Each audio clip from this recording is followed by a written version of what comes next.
I am Craig, guys. Welcome to the first episode. I'm really excited to share with you my tips and tricks how to become a professional photographer. I'm going to teach you a really unique way of learning photography. So it's going to be completely different to any other photography course you've ever seen or done. This is all going to be the mindset of capturing that perfect image, and it's not going to be about the camera. It's going to be about capturing the ultimate story, what makes a story, what makes a good picture, what makes a great photographer.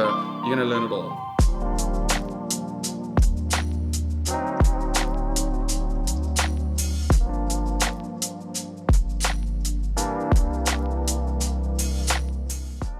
You probably expect me to pull out all the fancy equipment, all the cameras, all the lenses, but everything you need to be a good photographer is right here in your pocket.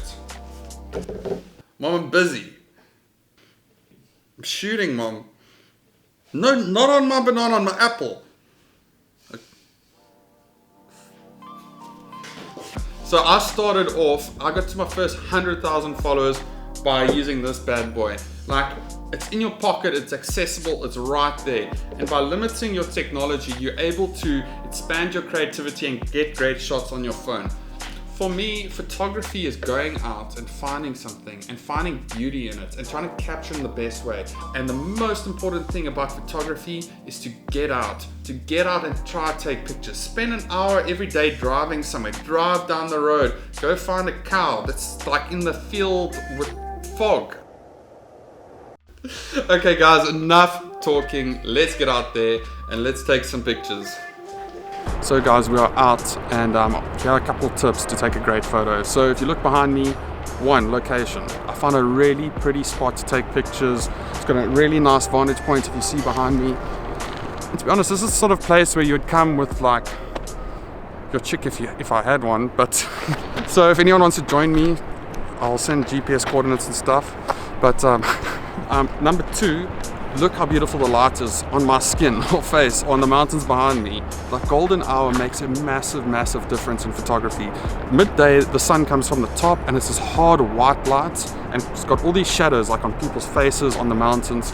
Whereas like when it's coming from the side like this, it basically fills up everything. It's almost diffused, it's gold, it's warm.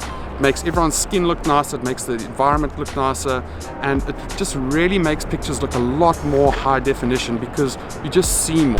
This is a little expert tip.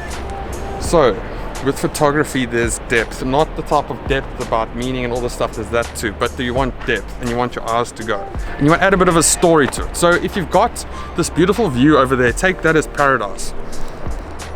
That's beautiful. It is beautiful. So basically what you want to do is you almost want to give a bit of a story. So it's almost like you've just discovered paradise. You've almost, imagine you've been hiking up a long trail and you imagine the moment where you're like, paradise, like pretty much that. So you want to give the feel of that in your picture. So basically what I would use is this, and it's got a really nice texture. You can even create like a bit of a frame through it if you want.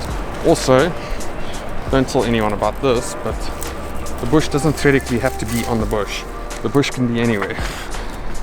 So what tip is this? This is like, I mean, obviously don't break indigenous forests down, but this is a tip where it's like, okay, cool, if the bush is not working for you, make the bush work for you. Okay, so what I want to do is I'm going to take three types of pictures. One's going to be wide angle, one's going to be zoomed, one is going to be just a normal lens. So basically each one's got different uses and each one does different things. So in this specific scenario, I want the mountains to stand out. So basically the zoomed in will basically get the mountains looking a lot more significant and bigger, where wide angle is going to make them look very small and insignificant. So it's very important to know what lens you want to shoot with. The new cell phones these days generally do have three lenses, a wide, normal and zoom. Never use digital zoom. Digital zoom is basically just zooming in afterwards. If it's optical, use optical, that's great. And it's just also what sort of feel do you want? Do you want to have a wide open space like these mountains, like there's a lot here? Or do you want to show how big the mountains are going into the ocean?